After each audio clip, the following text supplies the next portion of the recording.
Okay. This week we have Shiva B'Tammuz, the second of the four Tzaimes regarding the Churban. And I want to talk a little bit about Shiva B'Tammuz and how it affects us in a practical way, both the good and the bad. Or I should say both the bad and the good. Chazal tell us that multiple things happened on Shiva B'Tammuz. Wasn't only that Hufga Ha'ir, that the city was broken into, but Chazal say an additional three things also took place on Shiva B'Tammuz. One is that the luchos were broken. The other is that Hu'amad Tzelem Beheichal, that an idol was set up in the Beis Hamikdash. Another is that the Sefer Torah was burnt by the Roman governor. That was a Freudian slip. By the Roman governor. And also, Batla HaTamid, that the Korban Tamid was, at that day, they no longer had access to animals to be able to be makriv the Korban Tamid, and so there was the day that Batla HaTamid.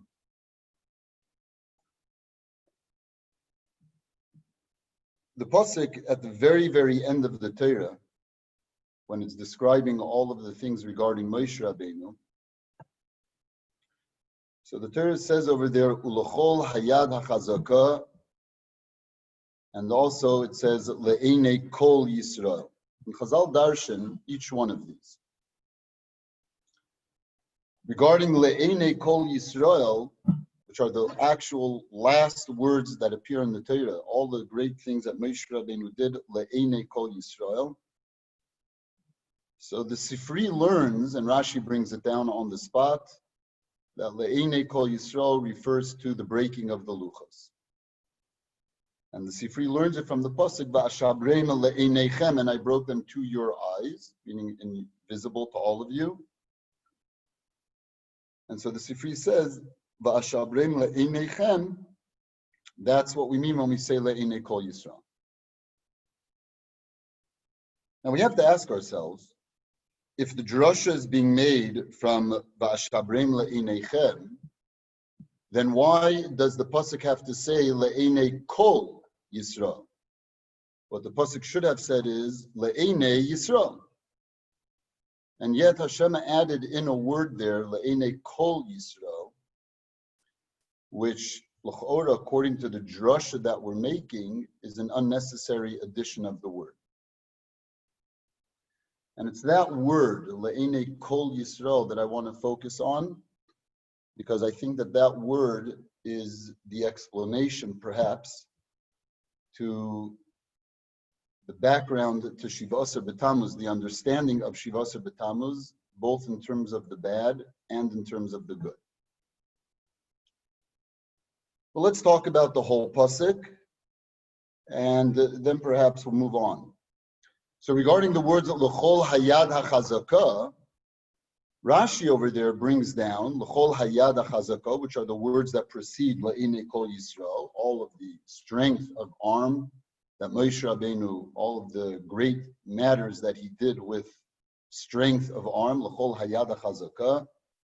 Says Rashi, Shekibel es HaTorah v'luchos shebiyadav, that he received the Torah in the form of the luchos with his hands. L'chol Hayad HaChazaka.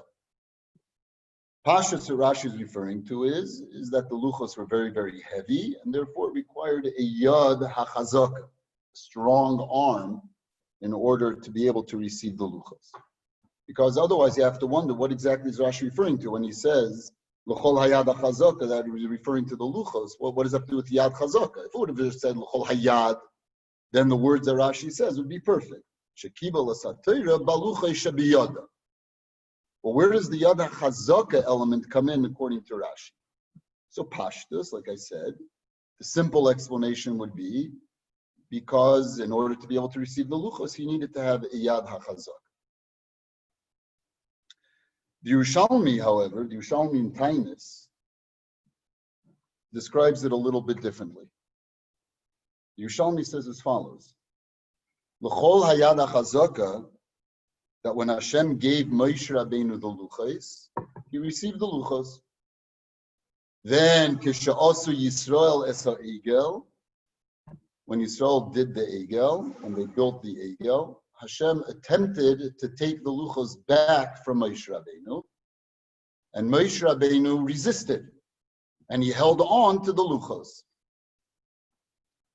Says Yerushalmi, that's the Yad HaChazaka, that his arm, Kavyochel, was strong in that it was able to resist HaKadosh Baruch Hu's attempt to retake the luchos, to repossess the luchos. To learn like the Yerushalmi, we understand very well what L'chol Hayod HaChazaka, why it had to say Chazak. We could say that that's what Rashi is referring to, even though Rashi leaves out that whole interaction between the Beirei and Moshe Rabbeinu. Could be that that's what Rashi is referring to when he says that Moshe Rabbeinu held on to the luchos, that he received the Torah in the luchos shabiyad.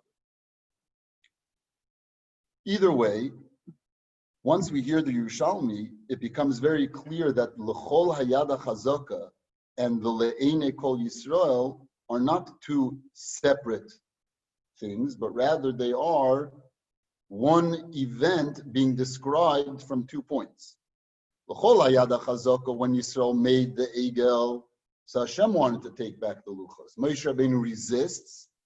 He comes down the mountain, and there he breaks the luchos. Le'enei kol Yisrael.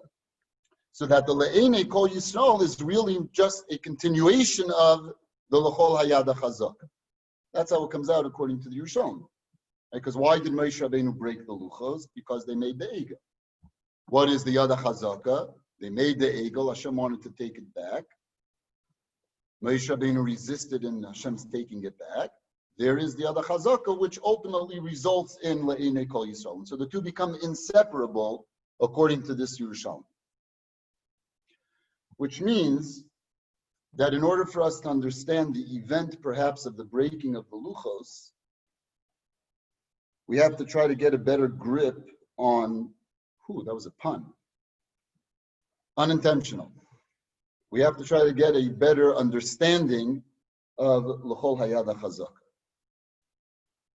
Now, the words yad chazaka appear elsewhere in the Torah, and interestingly enough, there is a pattern in the appearances of the yad chazaka, which has to be noted.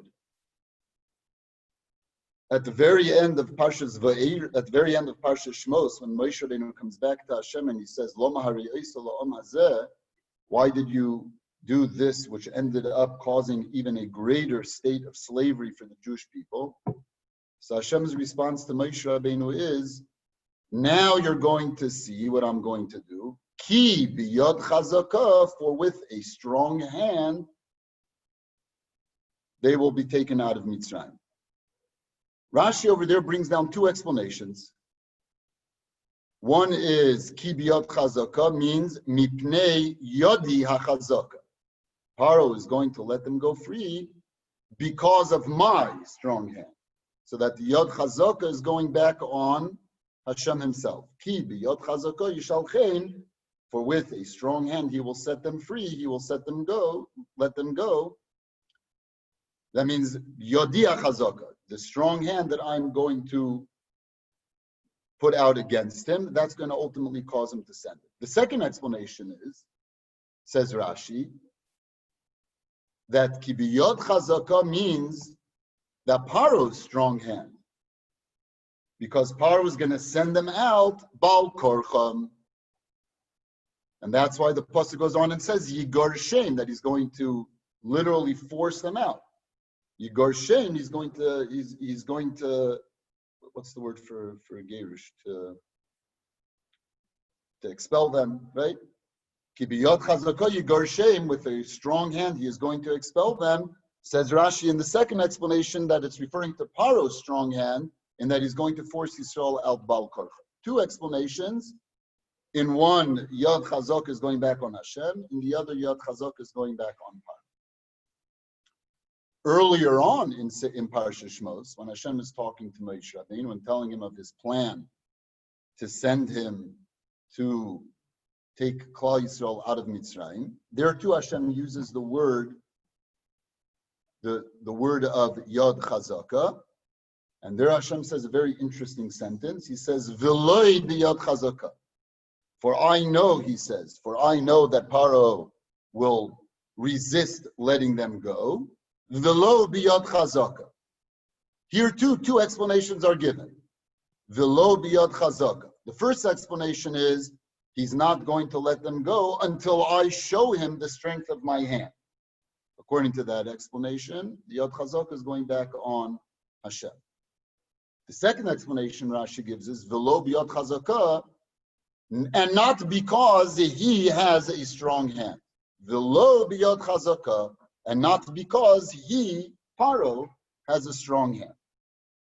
And so the pattern emerges that in both places where Yod Chazaka is used, both explanations are possible. Either the Yod Chazaka is going back on Hashem himself, or Yod Chazaka is going back on Paro. And therefore we have to now start unraveling this Yod Chazaka thing, the strength of hand. Try to figure out how is it possible that the words could be referring to both, which means that ultimately it is actually referring to both. And how does that play out in terms of understanding our Yod Chazaka, L'chol HaYod HaChazaka, which, as we pointed out from the Yerushalmi, results in Moshe Rabbeinu's breaking of the Luchos.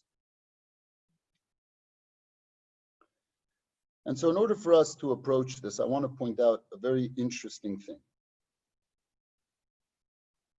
When we look at all of the other events that happened on Shivasar B'Tammuz, we'll notice something fabulous. And that is that all of the elements of the event of the Egel were simply reproduced by Shivasar B'Tammuz. The Hu Amad Tzelem B'Heichel, the fact that an idol was put up in the Beis HaMikdash, that of course corresponds to the Egel itself. The Nisrafa HaTorah, that Apostomus went ahead and burnt the Sefer Torah, that of course corresponds to the breaking of the Luchos.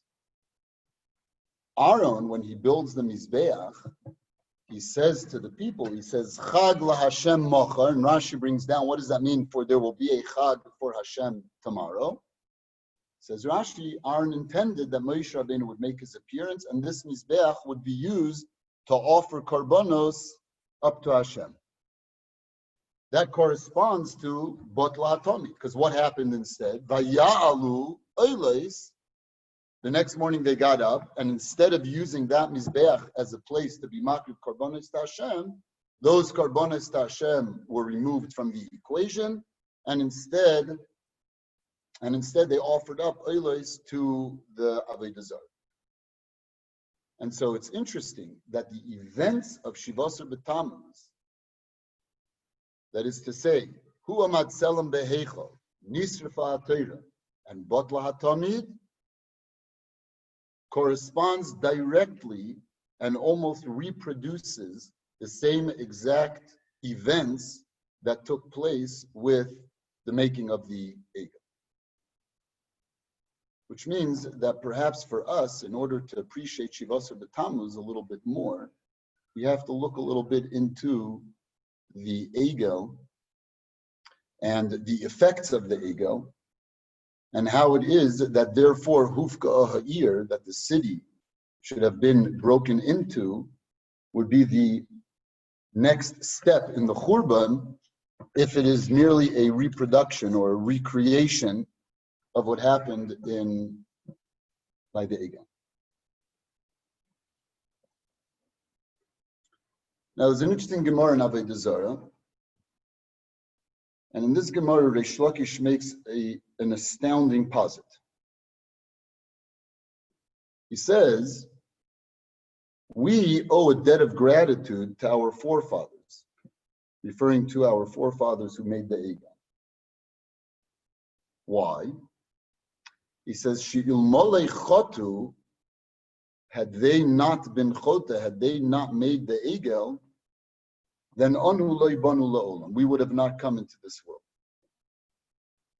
And so the Gemara has a whole back and forth. How could Reish Lakish say that? There are psukim that indicate that, of course, even had Klal Yisrael not made the egel and they would have remained immortal, they still would have had children. So how could Reish Lakish say that they anu loy banu la'olam? And the Gemara comes out that what Reish Lakish meant was ki'ilu loy banu la'olam. The fact that everybody else would have lived forever, even though perhaps we would have come into the world, it's as if we wouldn't have come into the world, meaning our existence would not have had all that much significance. That's where the Gemara comes out in the end. Ki'ilu anu loy banu la'olam. Had they not been chote with the egel, it would have been as if we had not come into this world. But in the back and forth that the Gemara has in order to understand Reish Lakish, the whole discussion about Reish Lakish revolves around the hinge of Ani Amarti Elohim atem uvnei elyon kulchem, the way the pasuk describes the state of Klal Yisrael as they were after Kabbalah Satira, before the action, before the making of the egel, as being immortal. That is to say that they would not have died. And Chazal darshan is from multiple places, not only that pasuk of Ani Amarti Elohim atem, but also from Chorus al Haluchos, that the writing was carved into the luchos, and the word that the Torah uses there for the carving into the luchos is Chorus al Haluchos, which the Gemara darshans to mean Chorus as in Cherus, that they would have been freed, and freed from what? Freed from the Malach HaModes. And that's the hinge around which the entire discussion of what Reish Lakish could have possibly meant revolves around. Were they immortal? Were they not immortal? Would their immortality have meant that therefore there's no need for further children to have been born? And the back and forth, no, bring rayas from Psukim that still children would have been born.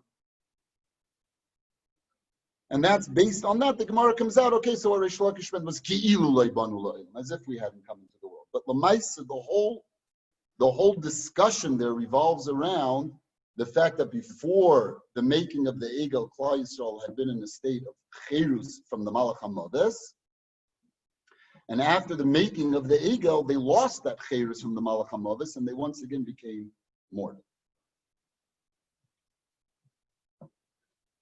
Now here's the thing about Shiva B'Tammuz. We have to appreciate that each one of our tzeimes, each one of our 4 fast days, each one represents a new level in our recognition of what was going on. Asar B'Teves was one shattering event. Shiva B'Tammuz was a totally different, added level to another shattering event, followed by Tisha B'Av, which was yet another level, also a shattering event, and ultimately culminated in Tzom Gedalia, which is the most shattering event of them all. And the analogy that I always gave to explain the progression of these various shattering events is when a person finds out that they have a terminal illness. And so Asar B'Teves can be compared analogously to when the news is given to somebody that he has a terminal illness. What happens then is shattering, not in terms of the effect of the terminal illness, not yet. But what happens there is that everything that he thought his life consisted of, everything that he was, suddenly stops. And whatever was his life is no longer his life. And now his life is suddenly an entirely different reality. That's what the Churban element of Asar B'Teves is. Klal Yisrael, till that moment, had been virtually magical. Their entire existence had been one of magic, where their interaction with the Beirei was so tight and so hand in glove that they never worried about anything. Put yourself in the shoes of Klal Yisrael. You wake up in the morning and you look outside the walls of Yerushalayim and you see this massive army has laid siege to the city. So if you've read Navi, you go home, you say, okay, so tomorrow they won't be here. Today they're here, tomorrow they won't be here. We've been here, done that.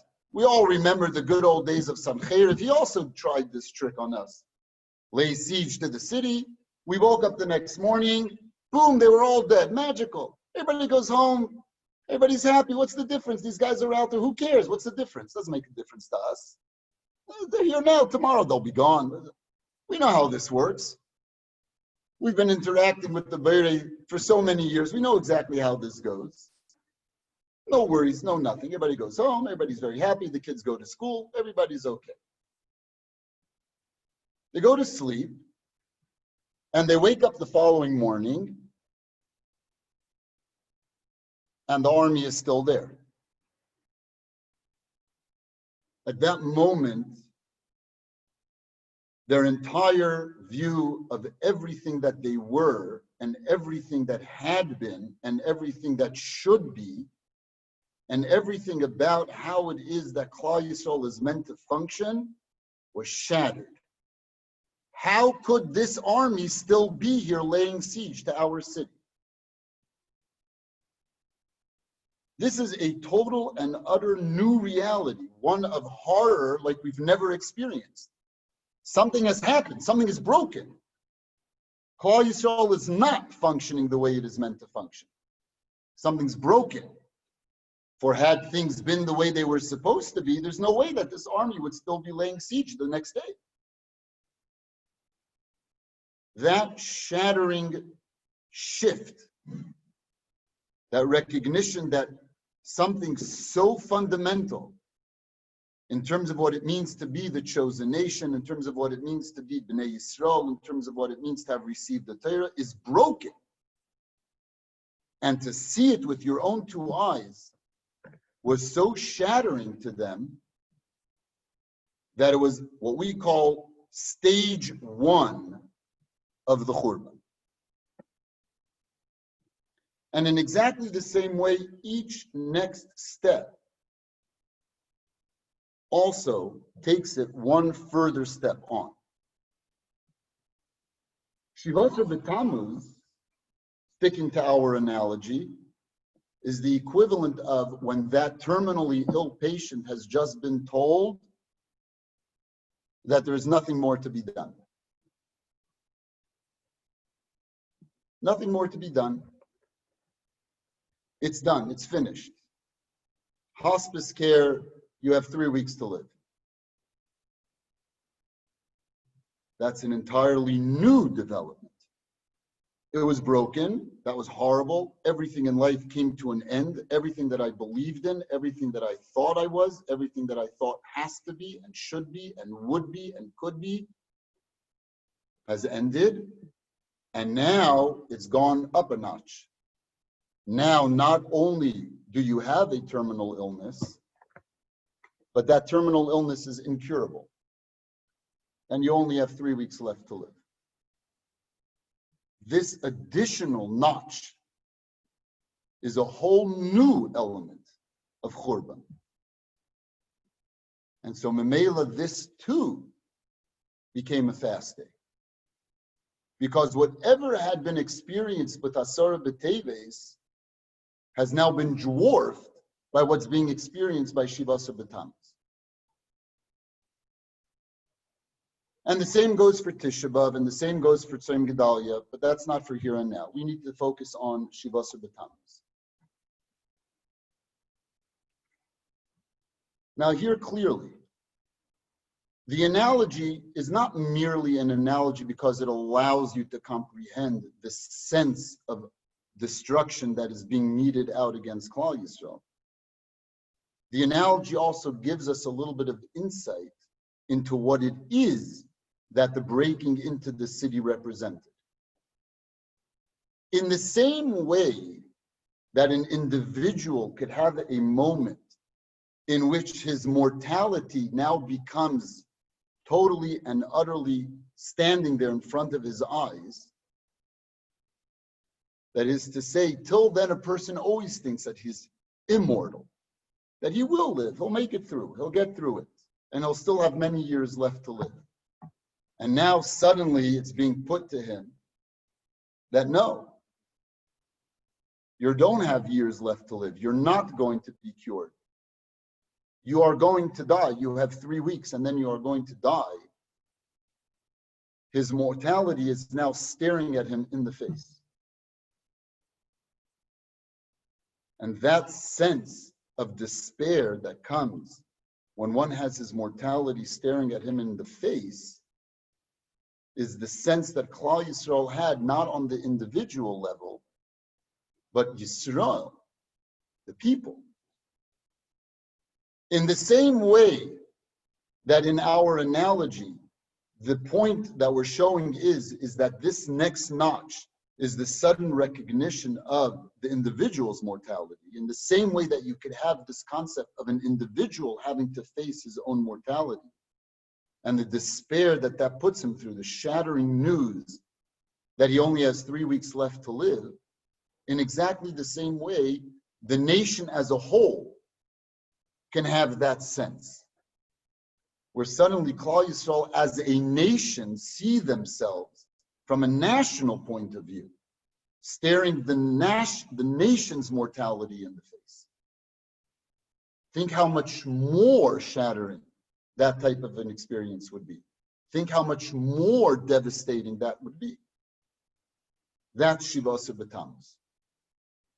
When the enemies managed to break through the walls, it was clear that this is an incurable situation.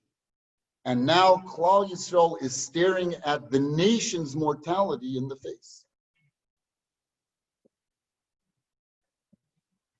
And so indeed, it comes out that the result of the Egel and the consequence of Hufka Ha'ir are actually one and the same. Just one is on the individual and the other is on the nation.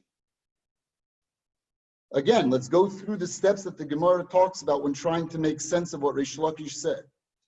Ani amarti Elohim atem uvnei elyon kulchem. That is to say that with Kabbalah Satira, Klal Yisrael, each and every individual was immortal. Charus, as to say, cherus, freedom, mimalach hamavis. Comes along the Egel, and now they're no longer experiencing cherus from the malach hamavis. That means that now they are facing mortality once again, each and every individual. Shiva Asar B'Tammuz is exactly the same thing, just instead of it being on the individual, it's on the nation. Instead of each and every individual saying, I only have 3 weeks left to live, Klal Yisrael as a national thing is saying, we, this nation as we are, only have 3 weeks left to live. For whatever happens now, Klal Yisrael will never ever be the same. And so indeed the parallels between the Maaseh HaEgel and what it is that Shiva Asar B'Tammuz is are actually the same. And so it shouldn't come as a shock to us that the events of the Egel were replicated by Shiva Asar B'Tammuz, thus culminating in what we actually have a fast day for, which is to say the fact that the city had been broken in. It is true, all the other events happened on Shiva Asar B'Tammuz, that the idol was set up in the Beis HaMikdash, and the Sefer Torah was burned, and the Talmud was ceased. But the fast day is for the fact that the city was broken into. Nonetheless, it is the same exact result, the culminating effect of those 3 events, in the same way that by the Egel, those same exact 3 events, the making of the Egel, the breaking of the Luchos, and Botla HaTamid, culminated in them having to face their mortality, in exactly the same way, the same exact 3 events, Hu Amad Selam B'Heichel, Nisrafa HaTorah, and Botla HaTamid also forced them into a situation of Hufka Ha'ir, that the city was broken into, which of course made them face the fact that from a national point of view, they are looking at their own mortality. This is the Churban element of Shiva Asar B'Tammuz. This is the added notch. This is the added shattering event, the added devastation, for which Chazal recognized the need to be kaveh yet another fast day, because it is totally independent and in addition to the events that had already been churbanized and fasted regarding what had happened on Asar B'Tevis.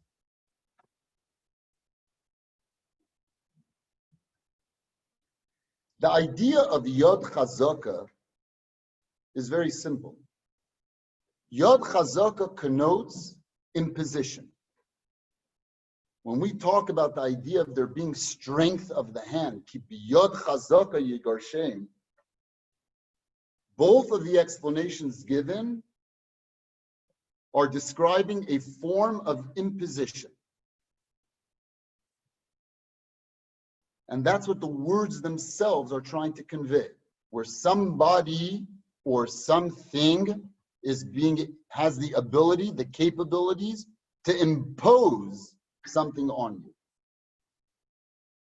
And that imposition could either be an imposition of will, it could be an imposition of power, or it could be an imposition of a new reality. And the truth of the matter is that it's always going to be altogether the same thing. When I impose my will by force, what I'm really doing is I'm trying to impose upon you a new reality, what we call a new normal. That's what Yod Chazaka is, the imposition of a new reality. When Moshe Rabbeinu broke the luchos, a new reality was imposed. How did it manifest? With mortality. The old norm that Klal Yisrael was immortal, that each and every individual was immortal, was broken by the breaking of the luchos, and a new reality was imposed, one in which your mortality will stare at you in the face. That's the idea behind Yod Chazaka. And so indeed it is true. Both explanations of Yod Chazaka are always going to be true. Hashem's will be imposed on Paro, making him recognizing a new reality, as indeed it did. And Paro's will be imposed on Yisrael, thus making them aware of a new reality. Memela Rashi is able to give both explanations on Yod Chazaka, for indeed both are true. Yod Chazaka can exist on its own in a vacuum. It means the imposition of something. Memela, it's true. Paro had a new imposition imposed on him. Klal Yisrael had a new reality imposed on them. Memela, says Rashi, both explanations are true.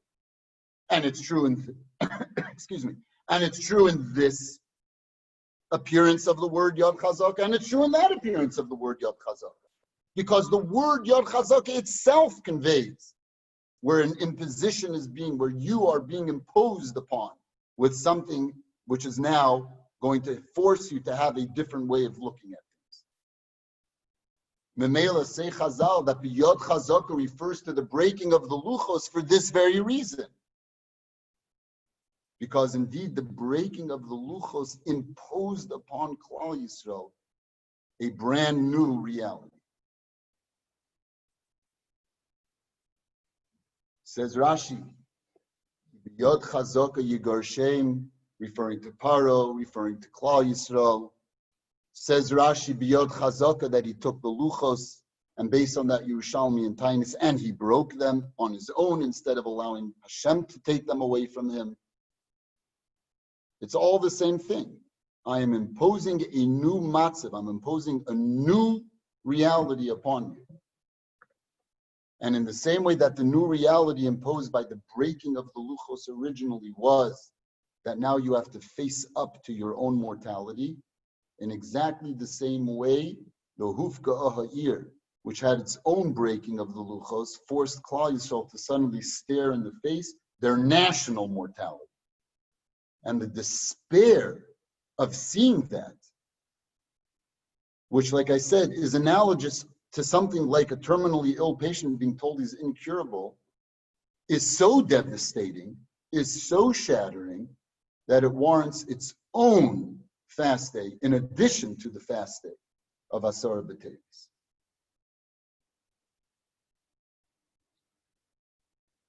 But B'Yod Chazaka, with all of its negative connotations,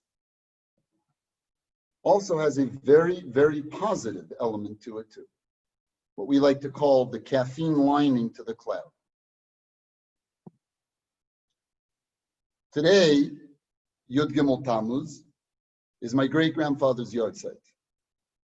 My great-grandfather was a great-grandson to the Yesod Aveda, and he was an 11th generation to the Maharsha. He was a very, very, very great man. And in a letter that he wrote to one of the family members, he wrote as follows: that in our era, all of us are in the category of chachmasam miruba mima'asa, where what we know is far more than how we act. We all know so much more than what it is that we actually put into our own practical behaviors.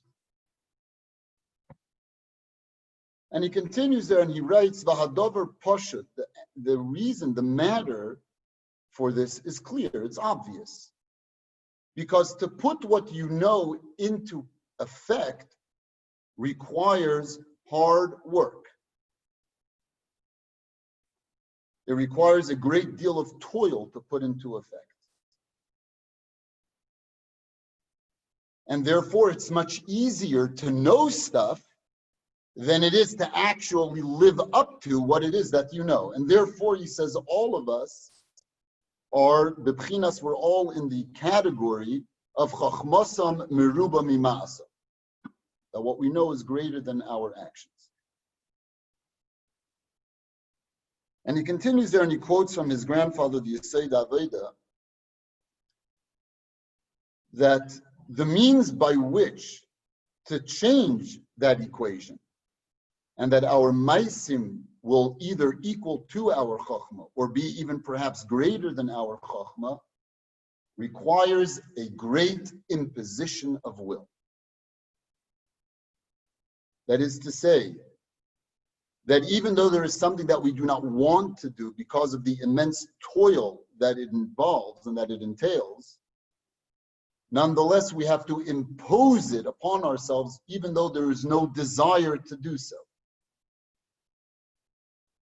And as one consistently imposes upon himself, even against what it is that he is naturally drawn to, that which he is naturally gravitating to, as one gets into the habit of imposing his own yad chazaka upon himself, with that he will then grow into a person who is ma'asav, whose actions at least equal chachmasah. So much so that Yesod Aveda used to say that a person should have the habit every day of at least performing one thing that goes against what it is that he wants to do. I heard the Rebbe say many, many times, when a person has a debate in their mind, should I do X or should I do Y? He should always look to see which one he has a natural gravitation towards and then go ahead and do the opposite. Because the same Yad Chazaka, which could manifest itself in something so devastating as it did, let's say, with the breaking of the Luchos, and as it does when Klal Yisrael recognizes that the city has been broken into, what we call the tragedy of Shiva B'Tammuz, it also is the same exact Yad Chazaka that allows us to become far greater.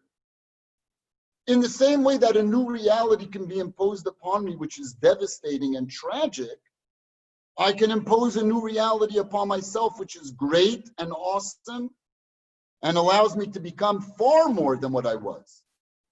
So that we can go from being a people where it is chachmasa meruba mi ma'asav to being a person who ma'asav are merubi mi chachmasa. But in order to do so, it requires an imposition, a new reality that you have to impose upon yourself, your own individual Yod Chazak. Memela says Reish Lakish, we have to be machzik teva la'aviseinu. Look how much gratitude we have to our forefathers for having made the Egel and thus forcing themselves to have to face up to their own mortality. For had they not done so, our existence would have been ki'ilu leibanu la'olam, as if we had never come into the world, because it would be insignificant. But through the Maisa Egel, where they faced up to their own mortality, each and every one of us, our existence is significant. Says Reish Lakish, the very horror of the Egel becomes something for which we have to have a great deal of gratitude for. For without it, we would have never been people of significance. That's what Reish Lakish is saying. That we are obligated to have gratitude to our forefathers for having made the Egel. This is a Gemara. I'm not making this up. This is a Gemara in Avodah Zarah. Daf Yomid Aleph. You could look at it yourselves. And why? For had they not sinned with the Egel, us ki'ilu leibanu la'olam. Do you hear what he's saying? That devastating event of the Egel is something that we have to have gratitude for. Because with all of the horror and all of the devastation and all of the despair, with all of that, it's what makes us significant. Memela says the pasuk, le'enei kol Yisrael. Moshe Rabbeinu's breaking of the luchos happened le'enei kol Yisrael, and we ask, why do I need the word kol? The answer is very simple. Without the breaking of the luchos, it would not have been all of Yisrael. For anu, we ki'ilu leibanu la'olam would have been as if we never came into this world, so it would not have included kol Yisrael. But because Moshe Rabbeinu broke the luchos, it now includes and allows for all of Yisrael. Do you hear? Without the Egel, without being forced to face up to their own mortality, anu, we ki'ilu leibanu la'olam. It would have been as if we would have never come into the world. So then I ask you, would it have included kol Yisrael? The answer is no. But through the breaking of the luchos, which imposed upon them this new reality where they have to face up to their own mortality, that's what allows anu yes banu la'olam. That's what allows for our existence to yes be of significance. That's what Reish Lakish is saying. Memela, through the breaking of the luchos, it now becomes le'enei kol Yisrael, to the inclusion of all of Yisrael, even us. For without the breaking of the luchos, we would not have been included. How could we say le'enei kol Yisrael? And so Memela, the question that we started with, that based on the drush of Ashabrem le'eneichem, it would have sufficed for the pasuk to have said le'enei Yisrael. Why do we need for the Torah to also say le'enei kol Yisrael? Based on our understanding now of what that Yod Chazaka accomplished, hein l'tov and hein l'mutav, we now understand why the Torah needed to put in the word kol Yisrael. For it is only through the breaking of the luchos that all of Yisrael now becomes significant. And so HaKadosh Baruch Hu, in his perfection, recognized that if I'm going to talk about the breaking of the luchos, it's not going to merely be le'enei Yisrael, it's going to be le'enei kol Yisrael. This is Shiva Asar B'Tammuz. Yes, it's true. It was devastating. Klal Yisrael had to face national mortality. And that is a horror and a despair that is indescribable, one that merits and warrants a tzayim, a fast day, but nonetheless within it comes our own ability, our own capabilities, to make ourselves people who chachmasam and maisam are at least equals. That same Yod Chazaka to be imposed upon our own selves, thus to create a person who is a more perfect person, a person whose life is yes of significance. And the ability of Klal Yisrael to face their own mortality from a national point of view is what allows them themselves, each and every one, to impose his own Yad Chazaka, thus create himself as a significant member of Klal Yisrael. And thus, the Le'ene Kol Yisrael was not in vain, but rather it is what allows for Klal Yisrael to go on and to continue and to become great, with each and every person having ma'asav, his actions far, far more than chokhmas. Okay, are there any questions? Oh wait, I have to unmute everybody.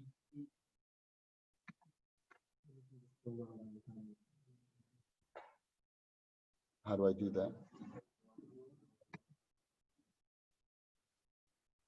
Sorry, I have to figure out how to unmute you. Oh, okay, unmute. Okay, you guys are all unmuted. Are there any questions? I have a question, Rabbi. Yes, Danny. So then, Reish Lakish is viewing this as a positive event, similar to maybe Adam's choice. So then, should it have been done differently? Because the event itself then manifests itself as a positive later on. So how the specifics of the event, is it looked at as a negative when it's a positive for future generations? I don't understand, but can we talk about this separately? Because it's going to take me time to understand what you're saying. Okay. Okay. You're welcome, Jacob. So nice to have you. John, I don't understand what you're asking. John Weinberg, I don't understand what you're asking. Okay, but we'll talk about it privately. We'll talk about it on the phone. Okay? John, you with me? Yep. All right. Guys, it's been a real pleasure. I will see you next Sunday. Thank you, Rebbe. Thank you so much.